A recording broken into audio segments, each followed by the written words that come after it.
The remarkable thing about functional MRI, usually called fMRI, is that it enables you to study brain activity in people in real time, totally non-invasively.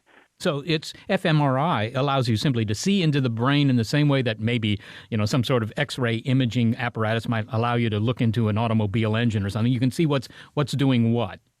Yeah, it's the same machine you would use if you either had a head injury and they wanted to see anatomical images of your brain, but it can be tuned to report differences in blood flow, so you can compare two states of mind. So you're looking at differential brain activity, as it were. But your idea here was to study belief, subjectivity versus objectivity. Describe the basis of your experiment. I mean, how were you going to attack this question? The task is quite simple. I put people in the scanner and had them read statements which were designed to be either clearly true, clearly false, or clearly undecidable.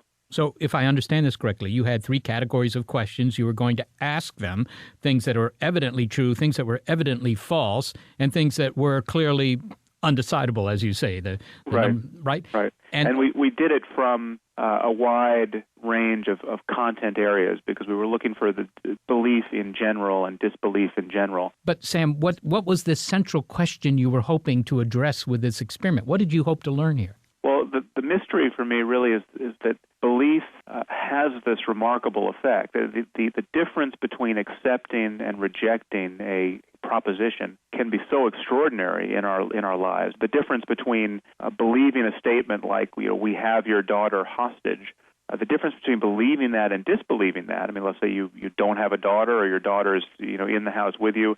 It's clearly a hoax. You can reject it as such. But if your daughter's off traveling in Colombia and this sounds like a plausible claim, all of a sudden your life is completely subverted by what is really merely spoken language. So that the mystery for me is that a phrase, when adopted as true, lays you bare to the behavioral and emotional and logical implications of its content in a way that really underwrites much of human activity. I mean, most of what we do, most of what we know is a matter of having accepted various representations of the world as being valid or rejecting others as being false. And so I wanted to get at what that is at the level of the brain, what makes the difference in functional neuroanatomical terms. So your idea here was, look, when you believe something, that has consequences for subsequent behavior. When you don't believe something, presumably as well, you wanted to see if these sorts of beliefs were handled differently by the brain, were processed in different parts of the brain, to get some, if you will, almost mechanistic correlation between belief and disbelief and what goes on in the brain. Yeah, and I also wanted to see if there was a content-independent region where this processing occurred, because it seemed to me intuitively that while believing that Jesus is the Son of God and believing 2 + 2 = 4 are very different in terms of the kinds of processing you need to evaluate those statements, I felt that there must be a bottleneck somewhere in the brain where the acceptance or rejection part was the same. So the belief mechanism might be localized at one spot on the brain, no matter what kind of belief we're talking about. What were the results? What did you find? Well, we did seem to find that the independent of content regions in the medial prefrontal cortex, which are classically associated with reward and pleasant experience, were more active in the belief condition than in disbelief and uncertainty. And conversely, in the disbelief condition, we found regions that tend to mediate disgust and other psychological rejection states were active when you're rejecting a statement as false. So belief and disbelief were lit up different parts of the brain, and one was a part of the brain which normally generates pleasant feelings, right? That's belief. Yeah. I suppose this is not a terrible surprise. What we have in terms of higher cognitive machinery at some level has to interact with and really be parasitic upon lower level, more creaturely processing in the brain.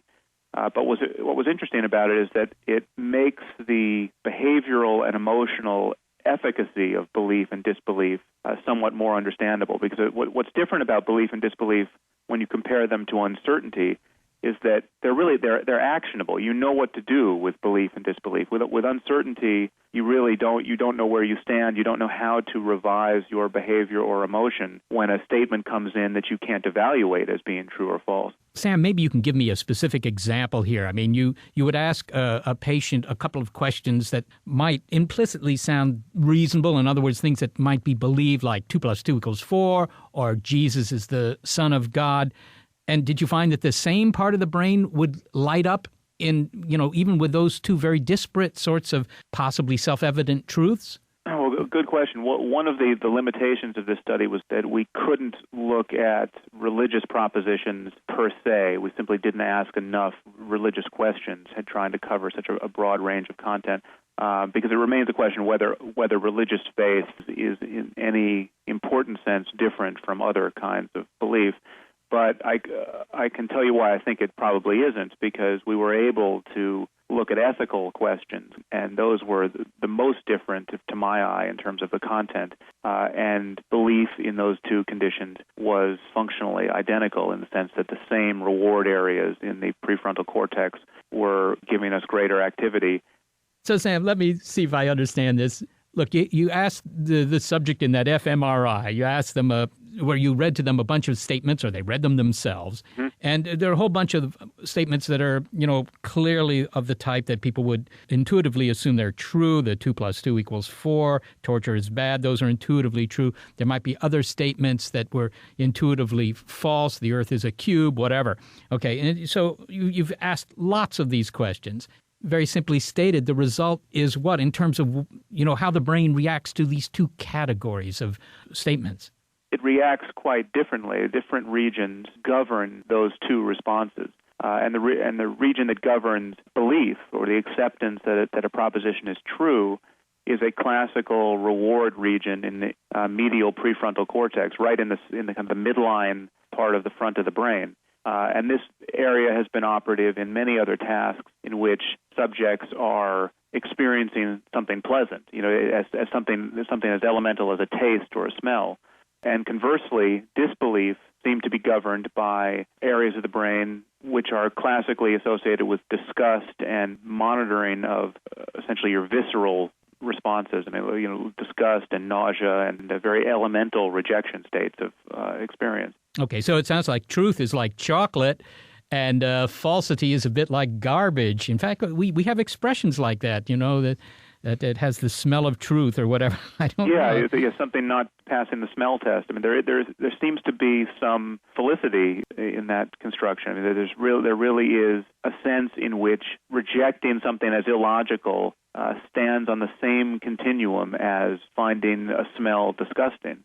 And I think that's not a great surprise, because all of our higher cognitive machinery is riding around on regions of neural processing that were not designed to do mathematics or neuroscience or astronomy. We are not selected by evolution to do these things, and yet we were doing these things with the hardware we have. And so it's not surprising, but it was interesting to see in our study. Well, when you say the hardware we have, of course, that leads me to the evolutionary functionality of all this. I mean, why we work this way, in which we, things that are possibly not true or seem to us not to be true evoke this sort of disgust response, and things that are true seem to be pleasurable. Is there some evolutionary benefit in that? I mean, can you speculate on why that might be? It seems like it might help us to survive, but I'm not quite sure how.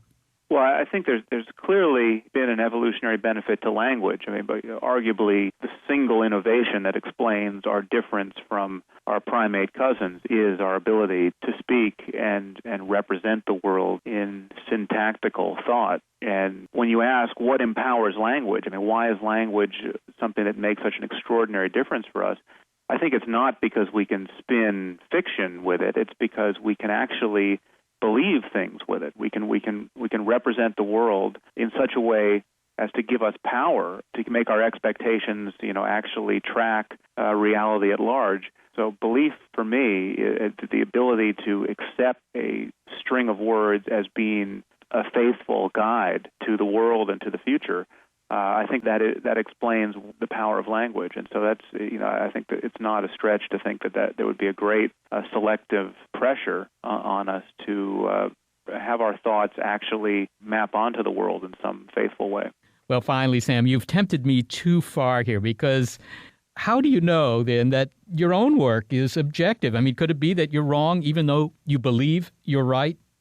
Well, yeah, sure. That's always a possibility. The difference between science and really the rest of culture, and the extraordinary difference between science and religion, is that we have a system of peer review and self-criticism which is really designed to weed out wishful thinking and self-deception and interested bias.